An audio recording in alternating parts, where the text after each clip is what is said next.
Yeah, and, I mean, and what every this, other what issue. this is further shown is how censorious the GOP is. I mean, they've always been that way. I mean, my God, again, I know you remember during the Bush administration, Bill Maher's show got canceled because he criticized the military. The Dixie Chicks got canceled because they criticized the Bush era military. The GOP is the party of censorship, and Trump has taken it on to a whole new level. But getting back to your point, which was, about the landscape. Yeah, I have less faith in the media now with Trump 2.0 than I did when they were managing Trump or covering Trump during the campaign, during the Biden administration, or even Trump term 1. They have signaled already that they are eager to capitulate to Trump out of fear or viewership or both. But yeah, I don't expect CNN's going to be nearly as hard on him as they... If they still exist. Uh-oh. I think we have some frozen Oh, you're back. I was going to say, I was about to make a Tucker Carlson frozen food empire joke. His family. I'm kidding. Yeah. No, I'm messing with you. I know, I was having fun. I know. So, they're the Swanson food, fortune. Oh, the puppy's excited about it. Yes. But, I mean, it's again, making things that are comparable that are simply not comparable, and they've been lying. And again, that's why I've seen this media model growing worse and failing even long before Trump. And a lot of people that are never Trumpers now that say this now, they didn't before. Again, I'm friendly with some of them. I'm not ripping on them. I'm a big doggy and kitty kind of guy. Sorry, your chat was asking. So while you're talking. Put the puppy up there. That's awesome. Go for it, man. Doggies and kitties are the best. I'm at my office. If I were at home, I'd have kitties up here everywhere. But I mean, the problem, people are like, well, what happens? I mean, if the Washington Post dies, I'm like, let it die. I mean, I honestly believe the corporate media model was failing us before. It was failing us when it allowed Newt Gingrich, the first 1.0 clown, to become Speaker Mitch of the House. McConnell 1.1. Right. Sarah Palin, and to treat her like she was a normal candidate for vice president who had any ability to be there. They've been covering up for Republican lies and deficiencies and stupidity for years. And they've proven themselves incapable of doing what they claimed that they would do, which was objective journalism, just tell you the truth no matter what. They turned that into 50-50 down the middle. And that informs nobody. And their role in the First Amendment in our Constitution is to inform people so people know who to vote for and what's in their best interest, and that kind of thing. And so they are abrogating their role in the Constitution. I've heard that 1 in 10 Washington Post subscribers have gotten rid of it since that the Bezos pulling back on the endorsement. Good. I mean, as far as I'm concerned, New York Times, Washington Post, LA Times, CNN, let them all die and let us fill in that space. If people would step up on the left with money, or others of us who have been able to create content that people want to see, let us fill in that space and have people come to us, because the truth of the matter is, and there are exceptions to that. The Philadelphia Inquirer, owned by a private foundation, is liberal, very good, honest. The only newspaper, as I pointed out again and again, after that first debate between Biden and Trump, the only newspaper in the country that called on Trump to get out because of all of his lies. Yes. Okay. Great. That's one that is not corporate control, whatever. The Cleveland Plain Dealer, where Chris Quinn, their editor, said only one of these two candidates tried to overthrow the government and wouldn't accept the results of the election. This was when Biden was still running. Are we going to criticize Mr. Biden? Yes, we will not treat these two like they are equals. We will make very clear one of them does not believe in our form of government, and they did that too. Those guys, I'm all for supporting. I subscribed right away. ProPublica, Cleveland Plain Dealer, the Philly Inquirer. Yeah. Yes, the ones that work, the ones that are doing the good work out there, subscribe to. Unsubscribe from the others. If they die, we will be better for it. That is my take. One of the things that's so sad about Trump winning is some people say, well, maybe he won't follow through with the shit he's promised, and I don't predict anything, and quite frankly, I think people should be very hesitant to offer predictions, particularly after this election. I think we should look at the field of opportunities and field of options before us and timelines and say these are all possibilities.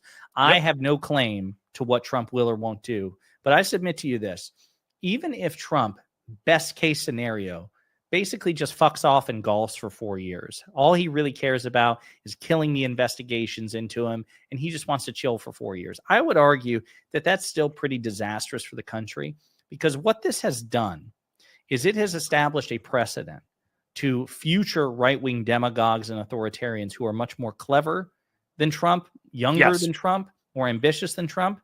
And what it says is, okay, you can lie 30,000 times.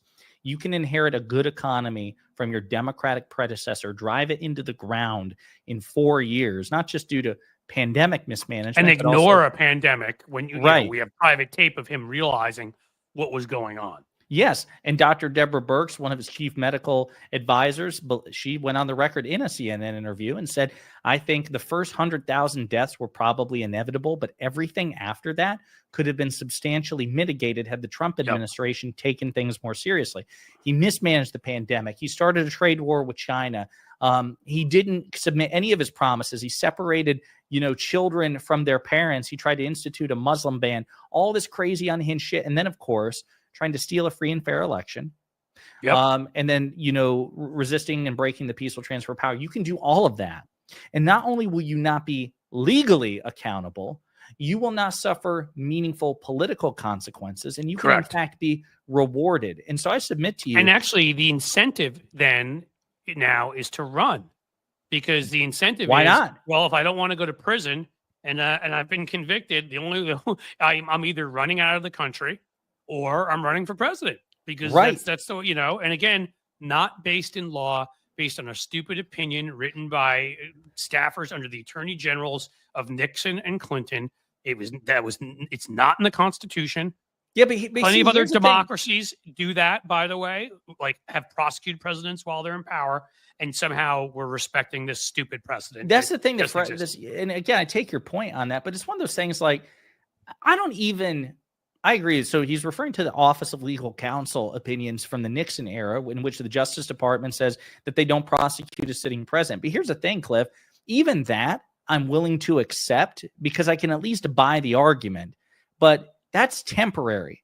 What the Supreme Court did in Trump v. United States. No, you're right. Is scary. Really. Is terrifying. And I almost wonder if the Justice Department would have had a better time asking the right-wing supermajority on the court when they were making the case. You know what, Your Honors? I understand the tenor of these questions. I understand some of the things, the point of questions you're asking me, where you're kind of signaling where you're falling on this. So I'm going to ask you instead, Your Honors, I'm not going to make the case about why presidential immunity is terrifying and it's un-American and it's all these things. I want you all to close your eyes and pretend it's Barack Obama standing right here asking for the unhinged shit that Mr. Trump's attorneys is asking for, saying things like, if the president, literally he was asked, they were asked by Justice Kagan or Sotomayor, okay, well, if the president orders a coup, should that be prosecutable? Right. And Trump's attorneys were like, well, maybe, but not necessarily. So Justice Alito, Justice Roberts, Justice Kavanaugh, just close your eyes and pretend it's not Trump. Pretend it is a black Democratic president. Did you ever see, I have to ask you when you're saying all this, and I don't know if you're thinking of it because of it, but did you ever see the movie, and it was based on the book by Grisham, which I read, and it was a great book, or whatever, A Time to Kill? Is that with Christopher Walken in it? No, that one is with Matthew McConaughey, Sandra Bullock. Essentially a bunch of white hillbillies attack and rape Samuel L. Jackson's daughter. And they're being tried in court. And Matthew McConaughey, I'm sorry, if folks haven't seen it, I'm ruining it, but spoiler alert, you'll still 30-year-old spoiler movie. alert, you're still going to enjoy the movie. It's a great movie. His closing argument, it sounds a lot like what you were just saying, which is he describes what was done to this girl, what she looked like, when they were done with her, how, all this horrible stuff. And he's like, now imagine she's white, because it was a little black girl who was the daughter of, and then it was like, So, yeah, but the sad, and this is the thing, man, this is where I'm telling you, folks, I'm trying not to be doomer but we have to have a total recognition of what the lay of the land is before we can attempt to meaningfully address it. So to that point, which is we're trying to appeal to their sense of consistency. We're trying to appeal to humanity's inherent disgust of hypocrisy. Here's the thing, though. MAGA's superpower, they have so many advantages, but their superpower is their shamelessness. So if you look at polls post-Trump v. U.S., what it showed is that 70% of Americans disagreed with the Trump v. United States decision, in that they didn't think presidents deserve immunity. But when pollsters changed the question from U.S. president to Trump, Republican support for presidential immunity shot through the roof. They don't fucking care. In fact, many of them, in my opinion, I was just talking about this on a political panel yesterday, it's my humble opinion, that there are millions of Republican voters, unfortunately, I can say this because I'm not a candidate, that actually love the hypocrisy. They love the fact that Trump says one thing and does another. They love the fact that when Trump was president, he wanted to jail Barack Obama, a former president. He was calling for it on Fox News. You know, Bill Barr, he's missing in action. He should go after Obama. He should go after Joe Biden. Well, Barack Obama is an ex-president. Yeah, by the way, Cliff, I can't hear you. I don't know if you're muted, Cliff. Barack Obama was an ex-president, and Trump was publicly calling for him to be prosecuted. None of these motherfuckers stood up, Cliff, and said, no, Mr. President, that's wrong. We don't go after former presidents in this country. They said, hell yeah, go after Obama, go after Clinton. Yep. But then when he is the former president, then it's like, oh, well, we kind of need that presidential immunity thing. And by the way, presidential immunity is like a really good idea for like everybody. It's like, you're so full of shit. No, 4 years ago, you had the exact opposite. I'm sorry. Can you hear me okay now? Yeah, now I can hear you. Yeah. Just so people know, because there's only 2 of the nice USB slots here, and one of them was for my camera, and one of them was for my microphone. My computer was dying, and I had to plug it in. So we got to go through these now. So I'm sorry, the sound will be a little more echoey, but you know, we got through most. Yeah, but I just out of curiosity, what do you think about that? I mean, I obviously fully agree with you. I mean, you know, again, the problem is I think, and let's start with, I think the fascist mindset is that, you know, and that's what this is, right? Authoritarianism, call it what you will, is not that, you know, oh my God, I'm worried about hypocrisy, or not, I hope we can get away with hypocrisy. It enjoys it, it revels in it. Because the whole point of fascism is there's an in-group and an out-group. We're better than you. So we can cheat on our wives, Rudy Giuliani, Newt Gingrich, and Donald Trump, who've had 9 wives between them. We can do that and lecture you on family values because we're the white, you know, Christian guys, straight guys, and we're Republicans. We get to do that. You don't. I mean, again, we've said that before. Imagine Barack Obama with 5 kids from 3 different wives, and tell me he gets elected. You know, and so they love the hypocrisy of it. I think it is a key feature of fascism. It's a way of wearing people down and showing people that you're lesser than they are. Is, you know, it's like if you saw, if you watched The Handmaid's Tale or read the book, you know. You mean Mike Pence's wet dream? Is that what you're talking about? The Handmaid's Yes. Tale? Yeah, exactly that, right? All these Christian husbands who it should be perfect, whatever. Of course, they're all molesting and on the side and raping their handmaids because they don't. I'm sorry, folks. I mean, I should have said trigger alert or something, but they, you know, because it's not just about having babies. It's not just about what they pretend it's about. It's about power. And they have some club in different clubs in different towns called Jezebels, where they can go and hook up with women they've forced into prostitution. Again, that is the right wing. And if given a complete power, that is the way they behave. That, you know, they will grab all of the resources like Vladimir Putin did, become multi-billionaires. Women are disposable objects for them. You know, their race will be the dominant race. They'll always find ways to demagogue and pick on minorities, Jews, you know, gays, whatever. You know, if it's a Muslim country, Christians. If it's a Christian country, Muslims. You know, whatever it is, because that is how fascists essentially operate. So I do think you're right, and I think that makes these guys who feel dispossessed and frankly have felt like losers, have felt like I have no job, you know, I'm depressed, I'm, you know, this, I'm that, but I'm still better than you. It's the old LBJ line. As long as you could make the lowest white man feel like he was above the highest black man, you could win his vote. That's what LBJ used to say was how Republicans would win elections, and frankly, plenty of Southern Democrats back then too, if we're being honest. And so that's what this is about. I mean, and that's what it's about under every system. If you're in Idi Amin's Uganda when he ran there, if you were part of his group, the other groups were it doesn't matter who you were. So it's not just white, whatever. In this country it is white Christian, but it's any country where there's a form of authoritarianism. Yeah. The other thing, well, I've heard from Anna Kasparian that Trump couldn't be a fascist, Cliff, because he was unsuccessful. So. Oh, well, I've also heard from Cenk Uygur, the first person where I ever had a regular gig. 2003 at 6 or 7, I did this gig thing called Republican Sexcapades, right about what we're talking about now, where I pointed out all of the hypocrisy. I didn't even fully get it back then. I just got that there were hypocrites. So when a senator from Louisiana like David Vitter was lecturing us about family values, but came up on the DC Madams list I would point it out. And this regular thing I did on the Young Turks every week. And now I watch Cenk as he's become more and more crazy over the years. And now I watch him saying that MAGA is not his enemy. They are his friend. It's the establishment. I mean, it really almost sounds like an anti-Semitic conspiracy theory. Just find some secretive insider group and say they're your enemy and you're an outsider, like the MAGA folks. And it's really left.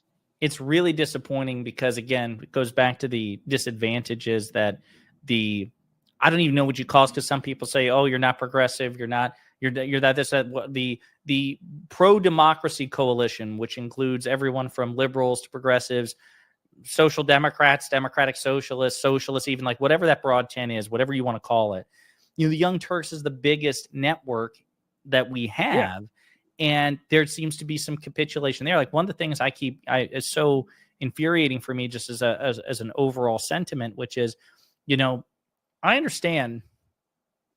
I'm a real big fan, as you know. We talked about this. I'm a huge fan of Mehdi Hassan, and Mehdi Hassan will simultaneously criticize I've known him from back in the day because he actually we've disagreed on stuff and we've gotten arguments and whatever, and I still respect him. The thing because he when I wrote my book on McCain, and a lot of mainstream media, of course, because there was a love affair with McCain, and I was critical of him, wouldn't want to cover it. Mehdi actually was out there covering it, so I've known him for a while. No, and because of precisely that reason, which is when he has principled objections to the Democrats, even if you disagree with them, he is consistent. So he will simultaneously criticize the Biden-Harris administration over its Israel policy and also go to the mat defending them on domestic policy and rejecting the false equivalence of the Trump administration or the Trump campaign.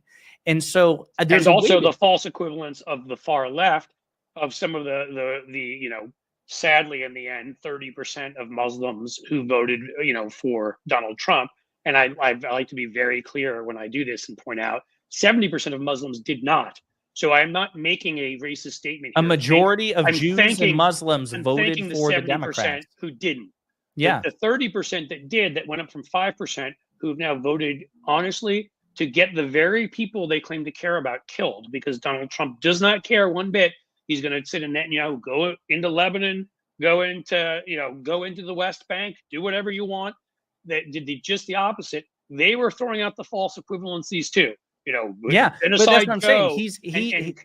And all of that. So, I was just going to say. So, I'm agreeing with you that Mehdi didn't do that. Yes. Yeah, Mehdi has walked a tightrope, a lonely tightrope, along with like Wajah Ali and others, who are willing to earn the ire of people who otherwise agree with them, people who identify with them, by saying, hey, listen, even if this is your single issue, the evidence shows that Trump is going to be worse on this, so don't create a false equivalence.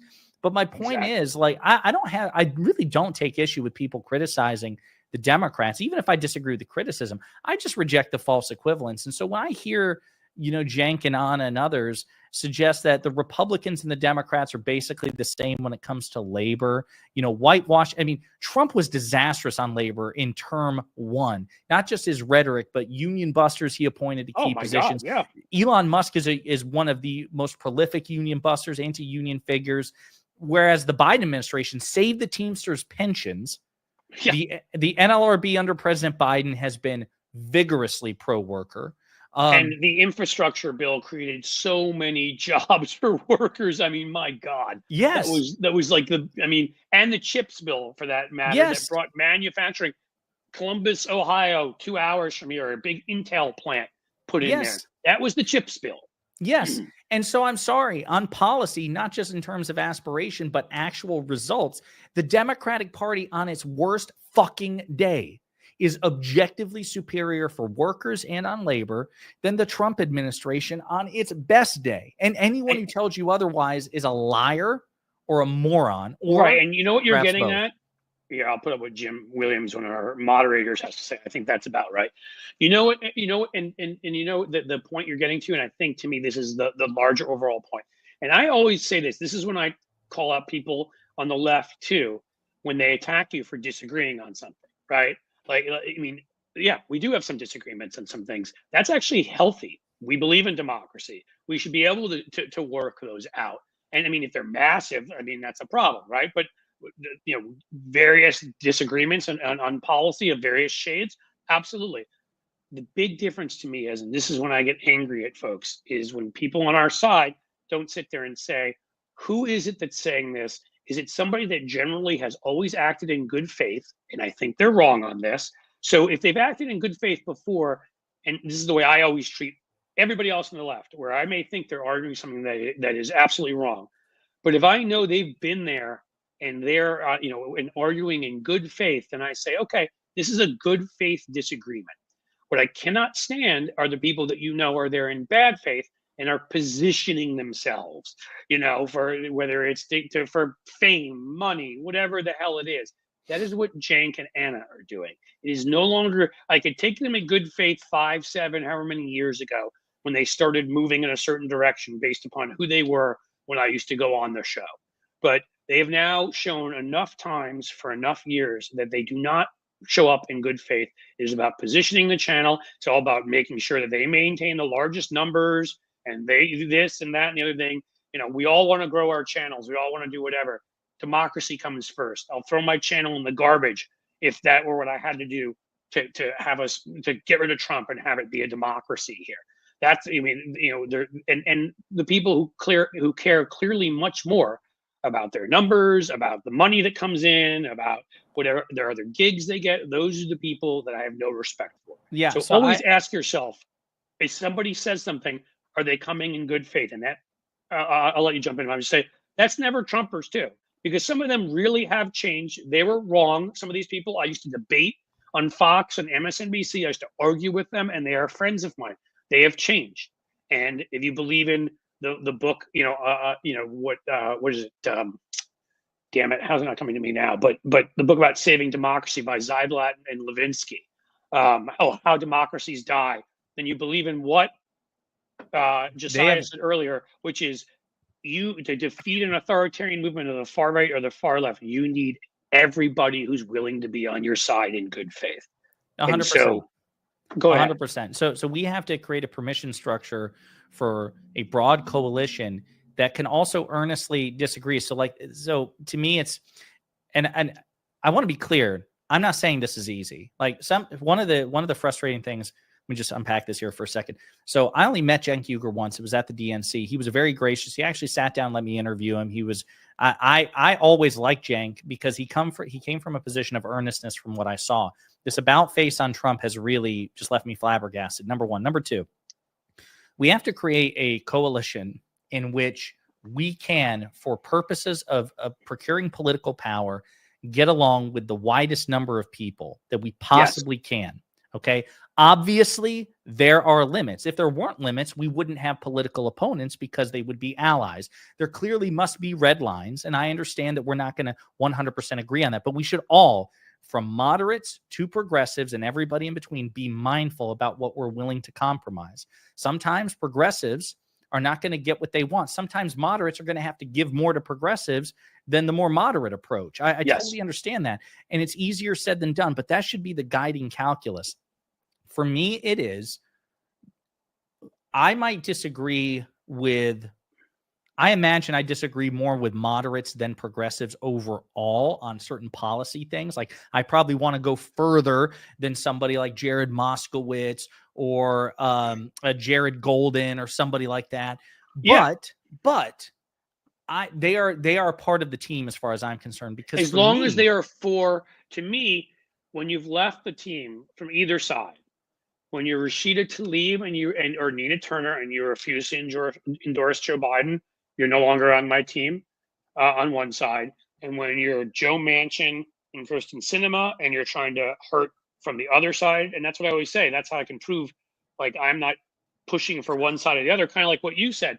I am pushing for that vast middle from the, over where if you're for Biden, if you are for democracy, we're going to disagree on some issues. It's inevitable. Like I'm pissed about what happened, for example, yesterday. And this is a classic example. AOC is to the left of me. I disagree with AOC on at least a half dozen things. Okay. But she is a force in our party. She is a strong voice. She is so much better at messaging. She is so much better at controlling the narrative. To choose Jerry Connolly over her is just a so colossal stupid. Mistake. Yes. Yes. And that's official now. They had that preliminary vote. It's official. Yeah. And that's so devastating. Dumb.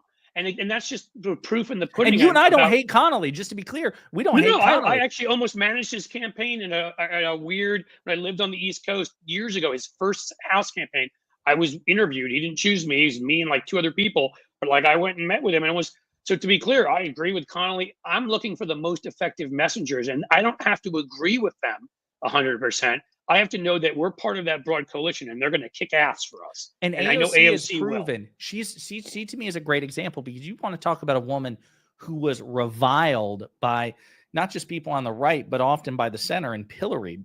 Yep. She has proven herself to be a brilliant student of politics. Yes. Let's think about this, because charisma too. Charisma, energy, competence. She has learned at the feet of Jamie Raskin. She was his vice-ranking member on the Oversight Committee, the most important of the committees. It wasn't Connolly. It was AOC. AOC has an encyclopedic knowledge of the rules from Jamie Raskin.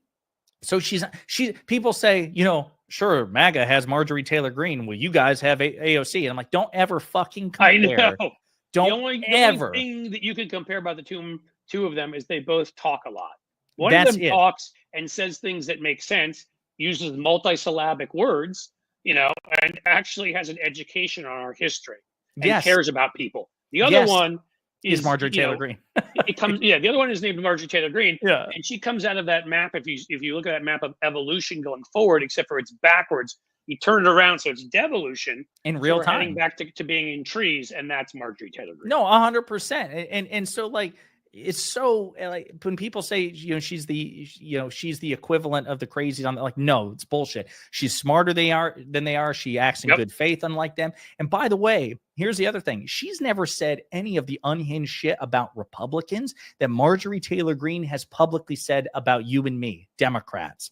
Marjorie Taylor Greene has said that the Democratic Party is an evil party, a party of groomers and pedophiles. Sick, psychopaths. Yes. AOC hasn't said shit like that ever about the GOP. They earned it, because when they went after her, some of the things they said about her, I would have understood. I think people, generalize too much even there, and I think there's a danger always with us, is that we generalize too much on everything, right? All Democrats are this or all, but even more so, even all of the so-called squad were not the same.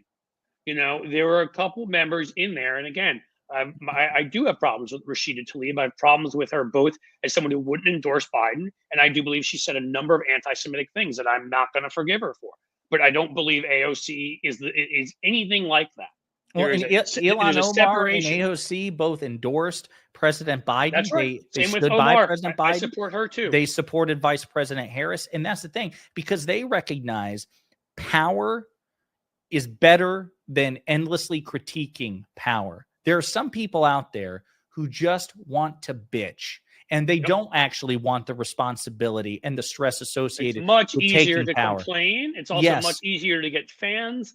It's much easier to make money off of a Substack or a YouTube or whatever it is that you choose to do. Right. That's the easy way, is to not offer any solutions and just say, And tell everybody everything sucks. And these are two badass women, as an example, that I imagine a lot of people disagree with in terms of specific policies.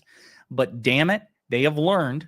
They are quick studies. They have an AOC in particular. Like, yeah, when I saw that Pelosi was whipping, and I have enormous respect for Pelosi as a speaker, that she's certainly in modern history the most successful United States speaker, perhaps in the history of this country. Oh, in terms of legislatively, she'd be on the Mount Rushmore. 100%. But I was so disappointed when it was reported that she was whipping votes for Connolly. Connolly, again, he's smart, he's experienced, but he's just not the guy. That's what she's done too many times, and that's why, I don't mean to interrupt, but again, that's why I feel strongly that I just think Nancy Pelosi needs to move on. I think there are a number of people. I mean, again, come on, right? I mean, we're at the point where people like me, and I'm a mid-level, like I'm not even an early Gen Xer. I'm a middle Xer. So people in the middle of Generation X are hitting 50.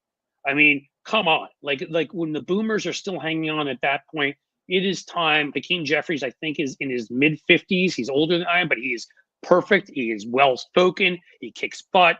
I think he was a great choice for that role. But it's like he's got Pelosi looking over his shoulder. She needs, like, if he's truly gonna be our leader, she has to leave. And as much this might have been a great opportunity, to your point, this might have been a great opportunity for him to cut that cord and say, Nancy, you obviously can vote however you want, but damn it, I'm betting on AOC. And I wish he had spoken out publicly about it, because again, that group, Jasmine Crockett, Dan Goldman, Stacey Maxwell Plaskett, Frost, Dan Goldman, right? Maxwell Frost, like Eric Swalwell, Ted Lieu. They range anywhere. Even Ted Lieu is brutal, man. He's great. He's like an assassin. I had him on my old podcast. He's so smart. Oh my God, he's so smart. So he's not a household name, but where Ted Lieu always cracked me up is he was the guy in Congress hitting the hardest the Trump Epstein connections, besides Jared Moskowitz holding up that poster image of Trump and Epstein, side by side. Ted Lieu was brutal about that. Every time a new headline would come out about Jeffrey Epstein, Ted Lieu would point out, I'm just wanting to remind the media who is assembled here that Donald Trump and Jeffrey Epstein have been photographed together multiple times. No, right. But and also go to the Senate here real quick, because you said this earlier, and I did want to touch on this. Dick Durbin, if he's the ranking member of Judiciary and it's not Sheldon Whitehouse, it should be Sheldon Whitehouse. If he had been Whitehouse, we would have seen Clarence Thomas yanked in there, Brett Kavanaugh, what happened to the FBI investigation. Instead, Durbin, and he's kept that ridiculous. I mean, the other side tried to overthrow democracy. But I'm going to keep, what is it, the blue slip policy? I mean, are you kidding me? So your audience, just a real quick for your audience, the blue slip thing, folks, this is the biggest fucking deal that nobody talks about. It is a stupid. So there is a long-standing tradition in which United States senators can effectively veto a presidential nominee to their state. So you have a judicial vacant. Let's say Cliff and I. So you have President Schechter here, and you have Senator Jessiah. You don't want President that. Schechter, no, you do. Schechter 2028. No. So President Schechter makes a nomination to fill a judicial vacancy in my state, in Senator Jessiah's state. I can go back and say, Mr. President, I don't like this candidate. Please, I'm withholding my blue slip. Please pick a different candidate. And per Senate tradition, that was observed. If you didn't get the nod from that state senator, even if it was from the opposite party, like if you didn't get that permission, you picked a different candidate. That was the gentleman's agreement for years. Trump gets into office in 2017. Republicans have the Senate. They shred the blue slip rule for circuit judges. And what that meant was that anytime Trump had a nominee for a circuit judge and a Democrat objected to it, they gave the Democrats the finger and just rammed it through. We had no right to the blue slip policy anymore. Right. So then 2020 happens. President Biden wins. Democrats flip the Senate. In 2021, we keep that tradition. We say, okay, well, you all shredded the blue slip for circuit courts. We're not going to reimpose it. Republicans were furious. Marsha Blackburn was, how dare you? I didn't get the appropriate consultation. And Sheldon Whitehouse had to say, you broke this fucking rule and you want us to restore it? You're out of your mind. And Dick Durbin did good there. But here's the follow-up. He was pressured. People begged him. Okay, they slapped first. They hit you first by shredding the blue slip rule for circuit judges. They are going to try to block Biden's nominees for district judges. And we'll come back to how this is a huge deal. This is a really big deal, folks, with tangible results for the American people. What Durbin could have done was say, okay, Republicans, you shredded the blue slip rule for circuit judges unprovoked. I'm going to shred the blue slip rule for district judges, which is my right. You see how you like it. And that would have let Biden cram every judicial vacancy at the district level with his nominees. Durbin didn't do it. He wanted to preserve the norm. We always wait until even with the minute. Can I just say this real quick? I'm sorry, real quick. Here's the punchline. Here's the punchline. Here's a direct, because some of you are probably thinking, okay, well, that sounds pretty limp, dict of Dick Durbin here, but how does that manifest tangibly? Well, here's a great example. The reason that Aileen Cannon got the Trump classified documents case in Florida was because that case was randomly assigned. And there were multiple district vacancies in Florida. So to be very clear about this, if Dick Durbin had shredded the blue slip rule, which he had every right to do, and President Biden filled those nominees over the objections of Rick Scott and Marco Rubio, there would have been more judges in the lottery pool. So when that classified documents case was assigned, it probably would have gone to somebody else. Right. You can draw a straight line to Trump walking away scot-free to this. How many times that happens because people in the Democratic Party observe outdated norms that have been destroyed by Republicans, some of which never should have existed to begin with. The filibuster not being in the Constitution and being an accident of history. And when McConnell started abusing it, we immediately should have said it's not in the Constitution. Presiding officer in the Senate at that time, it had been Al Gore way back when, or whoever the vice president was a Democrat. We're getting rid of it, which they could do. But we never use the power at our disposal, and we always pay the price. You always end up seeing something like what you just said with Aileen Cannon, where down the line, because we didn't do something we could have done because we were being proper and right, we end up getting screwed. Or if you want to look at it more properly, democracy gets screwed. Yeah, you all got screwed because you weren't given a fucking answer. In that classified documents case, ultimately, you can draw the line directly back to Dick Durbin saying, no, we're going to preserve norms. And here's the clicker. Here's the kicker, Cliff, which is what we're told is, well, because Democrats didn't do it, that's just going to incentivize Republicans not to do it either, Cliff, because we could have done it and we chose not to. So they will be inspired. The way Republicans act. Yes, absolutely. What do you think of that? Like, I know you hear that excuse. Can you please I say the same thing every time. If we get rid of the filibuster, well, then they're going to get rid of it anyhow. My response every time is the only reason the Republicans hadn't gotten rid of the filibuster is they didn't need to. They got rid of it for judges. We were forced finally under Harry Reid, who was one of the first people that actually did take a step ahead of Republicans and said, all judges but the Supreme Court. The minute Republicans needed it for the Supreme Court, Gorsuch, they got rid of it.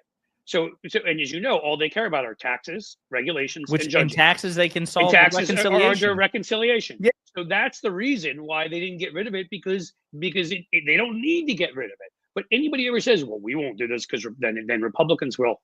That argument seriously makes me want to punch something. It's Everything so insane. That's terrible, Republicans will always do. If you can just remind yourself of that and say, if we do it now, we will beat them out. And when Harry Reid did that and blew that up, and we got all these judges on the court, we're still benefiting from what Harry Reid did. You miss Harry Reid? And there were Democrats criticizing him for years for that. Well, he struck first because they were filibustering all our judges. Right. That's actually, I'm sorry. That's what I would say. No, Harry Reid didn't strike first because Harry Reid righted the system. Harry Reid tried to get McConnell to stop blocking President Obama's nominees. It wasn't like the first time McConnell did it. Harry Reid's like, no, fuck you, and just shredded the rules. Harry Reid wasn't like that.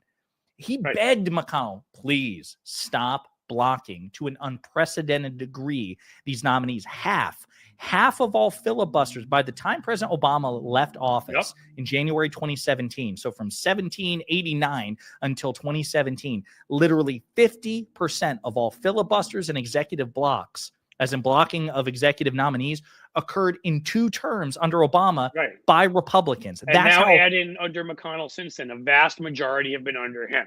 We let them bring these fake issues, these ridiculous things that do not exist in the Constitution. It angers me. Another one, of course, is the debt ceiling. And again, the debt ceiling does not exist. We are required by our Constitution and law. Yeah, we are required by law and our Constitution to pay off debt that we've already incurred, which is what the debt ceiling is. People said to Barack Obama, just ignore it. It doesn't exist. It's an accident of history. It's stupid. We pay you. Just ignore them. He wouldn't. And again, I love Obama, but I'm just saying we did too much of this. And President Biden mint did a $1 trillion coin, right? Which you can do. I know Biden did it too. Print $1 million, mint a $1 trillion coin. Use that. No, I won't. Like those are the precedents. And then you look at what the Republicans do in literally. I'm pretty sure. I know what state you're in. I know what state you're from, but I assume you're sitting there right now. North Carolina. He is sitting in right now in North Carolina. What happens when we elect a Democratic governor and attorney general? They take power from the governor and the attorney general. Right. They pass a series of bills to strip power from them, break all precedent on it, because that is how Republicans use power versus they'll literally do things that are questionably legally and often are quite illegal to take power in North Carolina. We have something here in the debt ceiling, the filibuster, all these things that do not exist, should not exist. We've allowed them to exist through our weakness, and we never just say, and you're not holding the economy hostage. Oh, it's killing me. So like you brought up so many good points. So the debt ceiling thing, President Biden should have called the Republicans bluff.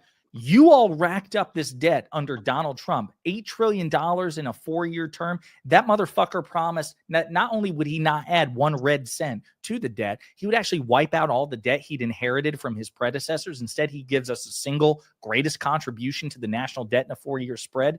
And you want to leverage the debt you racked up in a way which will hurt the American people and hold me hostage? No.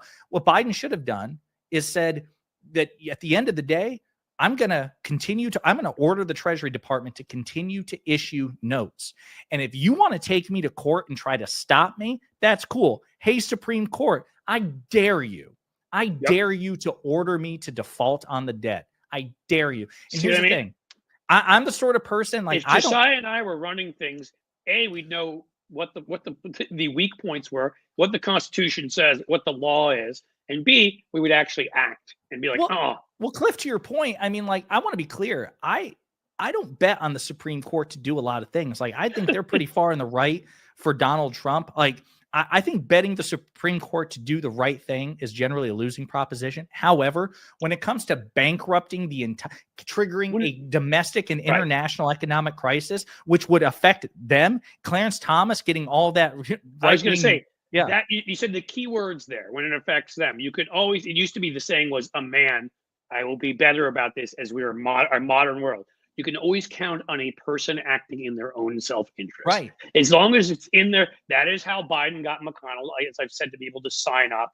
And you may know this too, on the infrastructure bill, because no one was paying for the Brent Bridge between here and Northern Kentucky that's falling in the damn water. So people, and he had an interest in that infrastructure bill, as did certain Republicans. And McConnell showed up. He did. President Biden and McConnell showed up in person. Yep. Yes. No, it's a great point. And that's one of the few times where I would bet everything that the Supreme Court in that debt ceiling crisis, it would have been a 9-0 decision. No, you can't make the president default on the national debt, which would trigger a domestic and international economic crisis. That, to me, I totally take your point. You brought up so many good examples there. But that's you too, man. It's fun talking about all this stuff because, again, how old are you? 33. Okay. You look young enough. I thought you might even be 20 or 29. I'm like, that's a crime. Stop it. What the hell? Cliff there. Hey, like and subscribe to Cliff if you haven't yet. We need to get him to 200,000. More, Cliff, more. I'm just saying, dude, when I was your age, I was wasting a whole lot of time on things that are bad for my brain cells, like alcohol and, this and that. So, you just, like the folks like you are one of the few things that give me hope, is that you're out there kicking butt and you're growing your damn channel. 450 or what? I think you said 450,000, and I'm at 430. Excuse me, 430. I think we're still going to take that as a success. 430,000, and that this stuff cold, because the key is to all of this is being. I remember 33. There you go, from Jim Williams.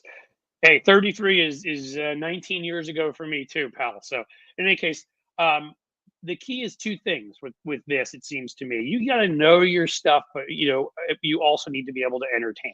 Now, you may just have to be able to entertain on YouTube, but if you don't know your stuff, then that's great that you're entertaining people, but you're not really helping things out. So you're entertaining them and you're getting them to watch you, but you're also teaching people all this while you're doing it.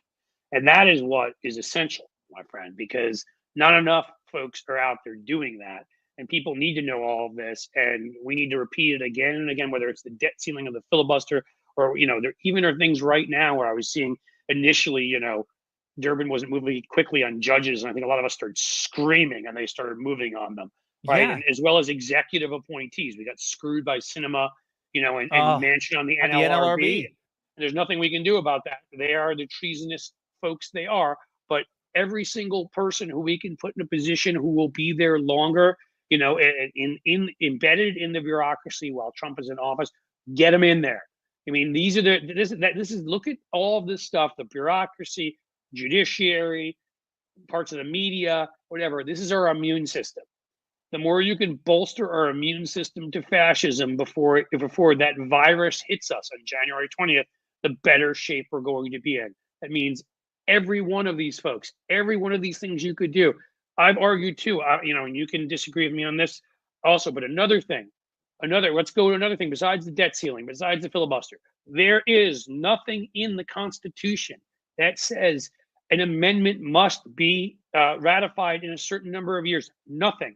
That little fake Republican vote to say, well, the ERA has taken too many years. No, it is not valid. There's no expiration Joe date. Biden right now, can you imagine how that would give people on our side energy if Joe Biden would get up right now let Kamala Harris even do it, stand up next to him and demand that the congressional archivist put that out, that's what you have to do, is write it up, put the amendment out, and then it gets entered into the Constitution. We just entered the ERA into the Constitution. If they would do that, I mean, no, 100%. Listen. I wish we lived in a West Wing style universe where things could be litigated in good faith, and we had Martin Sheen and we had Alan Alda as the reasonable Republican sit down. Remember him? The pro-choice, Republican who believed in climate change. Right. That's how you know that's how you know it's fiction. But we don't live in that world. And so I think, there will be disagreements on specific policy outcomes. But one of the things that I'm more encouraged by is seeing. So I don't know if you're familiar with liberal streamer Destiny, but he's someone I interact with quite a bit too. Destiny, I've seen the name. I don't know Destiny personally. Well, you should check him out, because I imagine you two would agree on a lot of things, and he's a shit stirrer and a shit talker. So I think you'd get along with that in that perspective. We get along great. I'm going to make you introduce me to everybody, just so you know. What's interesting is he's kind of been a litmus test for me, because when I first met him, he was very much such a pro-institutionalist that I'm paraphrasing here, but he was of the mindset that, as frustrating as Trump and Republicans were, Democrats, for the sake of our institutions, should just take it on the chin and just hope like hell that, basically we shouldn't do anything about the institutions because somebody has to be the adults in the room. He has since been radicalized, and I think in the best possible way. Where he's so fed up, certain degree. He's so fed up with the bullshit double standards that he's on the proverbial warpath. And he's like, if these institutions won't curtail MAGA extremism and right-wing authoritarianism, then you change or you fucking break and replace the institutions if need be. That's where I am. You play ruthlessly. Again, when we're starting to become the conservatives, there's something wrong. We're like, let's protect institutions. Yeah, I'm a big believer in protecting institutions that work. But when we become like conservatives who protect institutions that don't work, that sit there and always are the ones arguing for tradition as opposed to moving forward on things, That's the opposite of being progressive. Again, there are institutions that work very well for our democracy, and we should strengthen those. So many of them are failing, and the mainstream media, corporate media, legacy media, call it what you will, it's an absolute failure. That's why I said let it die. The electoral college, the filibuster is terrible. The filibuster, you're right. And the electoral college is obviously tougher because that is in the Constitution. I want it to go away, but that again, there's the interstate compact, which we should find a better name. Again, Democrats are so bad at naming stuff too. I mean, come on, mark it, folks. But were you pleased? I'll say this before as we wind down, but were you pleased? I was really happy about this, that President Biden had the wherewithal to say during a recent speech, I think it was it Bloomberg or was it the Brookings Institute? I'm sorry. He said, one of the things I learned from Trump, put your damn name on the checks. I don't know if you saw that from President Biden, but he said that. He's but yep. He said it. He said on microphone, on camera. He was like, we did this, and this. And he's like, and then he said, and by the way, something I learned from Donald Trump, I didn't put my name on the checks. He did. Stupid. It's exactly right. It's sort of like they should have been very clear. And my God, we all witnessed this with Obama when he passed the stimulus, and then Republicans ran back to their districts and took credit and whatever. We should have made very clear in any bill, especially if Republicans weren't going to vote for it anyhow. No, you don't get to name anything after yourself. No, you don't. You don't get to present a check. No, if you don't vote for it, you are legally excluded from the process of going and bringing that check to that locality that gets it. That is going to be you could have passed something, the nearest representative or senator who voted for it, or it could be the president or whatever. But no, I mean, I cannot stand when they do that. They vote against it and they take credit for it. Again, these are the little marketing things that we have to get so much better at. And part of that is just willing to be aggressive and willing to be ruthless. I'm sorry, but it's not even being ruthless with all the stuff they've done to us. Sorry, you don't get to put your name on a fucking check that you had nothing to do with. All right, you don't. Yeah, that's exactly. And Cliff, Trump is gonna fucking take credit for everything over the next 4 years. All those prescription drug prices that Biden lowered, Trump's gonna say he did it. All those roads and bridges. He already has claimed he passed that once. That veterans bill, benefits bill, he passed all the time. I mean, you're right. He'll take credit for all the good stuff, and then everything that's bad will be Biden and Kamala Harris's fault. And we have to be relentless about this. Anytime a Democrat is on camera and they're talking about under the next Trump administration, they need to say, and by the way, whoever they're talking to, I just want to clarify, Donald Trump didn't have any damn thing to do with this road or this bridge. That was done because of President Biden's infrastructure bill. After 4 years of Trump promising to get it done, Biden got it done in less than 1 year. These bridges and roads are being built now, but it's not because of Donald Trump. Yeah. Right, it was every week. It's infrastructure week. I mean, it became a freaking joke, I mean, is it infrastructure week again? I mean, I remember doing that all the time.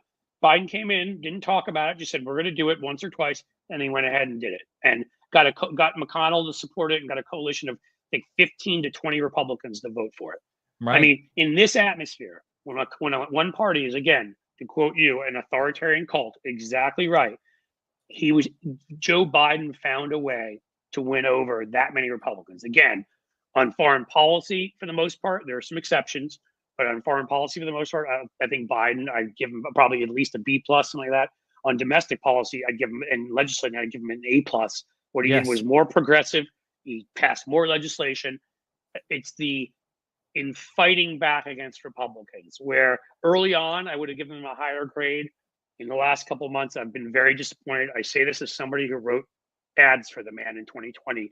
I'm still a big fan. I still think he will be a top 10 president definitively, but overall did an amazing job. I just wish he could get outside of like the age that he was in the Senate in and others, and they would just start hitting back in a more forceful way, the way younger Democrats are. Because again, if that ERA thing, if they did that with the ERA, if he did a number of these other things we're talking about and left office on that note, my God, his legacy. Yeah, and make them try to legally challenge it. Like if Republicans, even though constitutional amendments are non-justiciable, that's one of the checks against this court, which, by the way, Sometime we're going to have a separate conversation, because I think there are two threats in front of us. The immediate proximate threat is Donald Trump and MAGA. The long-term threat is the United States Supreme Court. I'm sorry.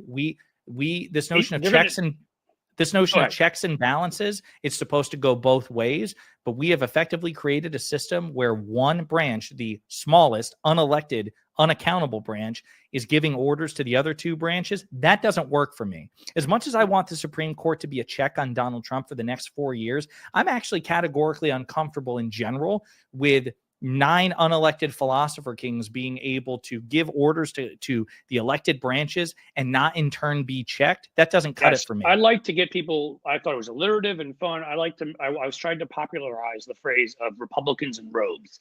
We would just refer to them constantly that way. Oh, you mean the 9 Republicans in robes? I mean, that's, actually the 6. That's what they are. They're not, Brett Kavanaugh, John Roberts, what's her name? Amy Coney Barrett. They worked on Bush's campaign.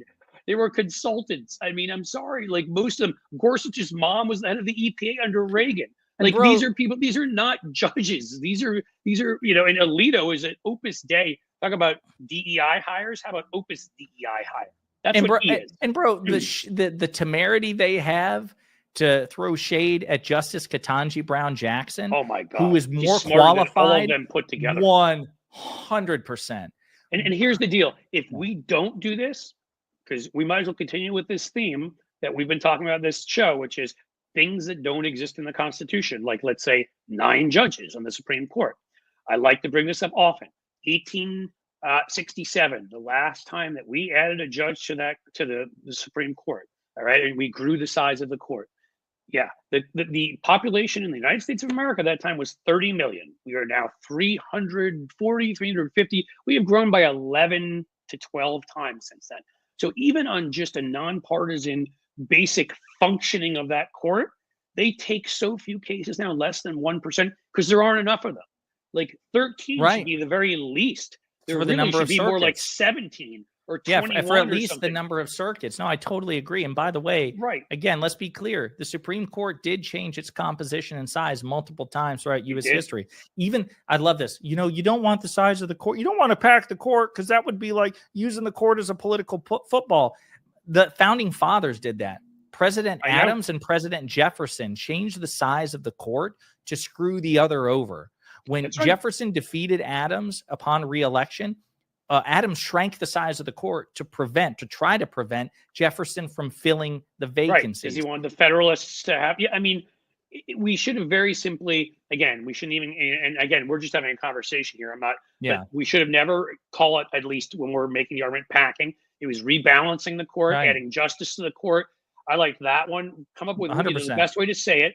But again, even if we get to 13, now, partisan-wise, that might help, but it's really not going to be enough to handle all of the cases. They really should look to almost double it. I think 17 would be a solid number. And ethics requirements out the ass. I'm sorry. Exactly. And I'm so sorry. Another area where Biden did not fight enough. They should have come in, looked at what that Supreme Court did, that there was no way they could stop him on this. It is not, I mean, there's always a way they can cheat and lie and steal like they do, but it's not in the Constitution. And I think right away, they should have said, this court has been illegally taken from us.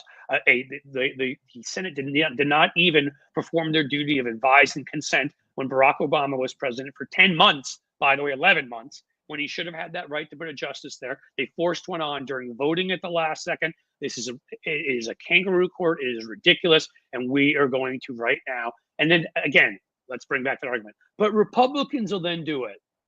They'll do it anyhow. I promise you, anytime in the future, if we have a majority. So if this young man here, and I can say that because I'm 52, Jessiah wants to, anytime during his life, live under a Supreme Court that is controlled by Democrats, liberals, whatever you want to say, we are going to have to do that because they will cheat every time. I promise you, if we end up getting a majority, then they'll add 2 seats, 3 seats, whatever, the next time they take over. That's what you're looking at here. That's the Republican Party. Their shamelessness is their superpower. Yeah. Cliff, man, I could keep riffing with you for another 4 hours. No, I feel bad just because, you promised me 30 minutes and I think I got 2 hours, hour and 45 minutes. I don't even think I can. I'm going to have to figure it out. I'll put some of this out as a video because I can't even rebroadcast the whole thing. They only allow you to rebroadcast 2 hours. Oh shit. well, listen. Okay. Yeah, no. We'll figure it out. Use it to your best possible content. I appreciate it. All of our conversations behind the scenes and in public are all amazing. I really like the work that you're doing. I appreciate you not only collaborating with other content creators and trying to connect them, but also really bringing the fire that you don't want Democrats to just be pushovers, that even if you disagree with like an AOC on policy, you admire the fire she brings. And so you're willing to elevate her. That's what we need. Part. That's team player energy. So I really appreciate that. I'm there for it. That's the most important part, man. I get her back anytime. And again, she had yours. That's right. That's right. So I disagree with her on a couple of things. I agree with her on a hell of a lot more than I disagree with her on. And if there's somebody who I agree with every single thing on, but is going to be a weaker leader, I will support her 100 of 100 times because that is what we need. So perfect. Well, man, you are an awesome man. You seriously, again, don't me to sort of in any way have it sound condescending. There is Jessiah up here on Pondering Politics. Go get him up to 500,000, a million, because the man, as you can tell, he's got the skills, he's got the knowledge, he's good at this. We need his voice out there. You're fantastic for joining me. I'll be in touch about more because I'd love to do this more. I think these are good conversations to have. Yeah, so. Likewise. One of the things that we talked about this before, and I haven't done any in a while. Last thing I'll say, we need to be on some debate panels together. You and I screaming at some. Let's get to. I know I haven't either. I want. Yeah. I've openly said, please, any of you out there, if you have the guts, Ben Shapiro, supposed smart man of the right. Pick one other of your stooges over there. I don't even care if they're being paid by Russia. Bring Benny Johnson along if you'd like. And I'm pretty confident that me and Jessiah will, by the time we're done with them, we'll have shredded them, destroyed them with facts and logic. That's right, and some entertainment and mocking. I would add a lot of it. All right, buddy. Cliff, I appreciate it. Thanks, buddy. Bye. Thank you. Wow, guys, that was a ton of fun, and I didn't think it was going to go that long. And so we're going to have to cut some of this off. This is by far the longest. I think we went an hour and 50-something minutes. Wow. You guys are fantastic for hanging here for all of this. You're awesome. I think I read out all of the super stickers, super chats. Didn't really get a chance to hit you all up and get you to support the effort because Jessiah was here. But I'll say one last time before I leave, if you guys, anyone can be supportive with a super chat, super sticker, join Patreon, joining the YouTube members club. Again, these are the things I'm trying to build up, the sort of revenue streams that allow me to do this. And I'll only add to what I do, the more folks are willing to do it. So somebody have one for me? Come on. Do I have to do my Jerry Maguire? You got one for me? Come on. Who's it going to be? Who's going to be? Who's walking out here with me? It's going to be the goldfish. Come on, guys. Who's it going to be? Who's it going to be? Am I going to fail? Am I going to fail? Are you going to embarrass me in front of the world? Who's it going to be? Come on, one person. One. Somebody's got to leave with me. I need someone to leave. All right. Hey, you guys are awesome. Seriously, thank you for everything. And we will be here tomorrow. Same bat time, same bat channel. And it's later, and Trump wants to get rid of daylight savings time or whatever. But I still think even under those circumstances, as the sun sets slowly in the west, I bid you a fond farewell. And a goodbye.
Ooh, I'm still here. I should probably end the stream.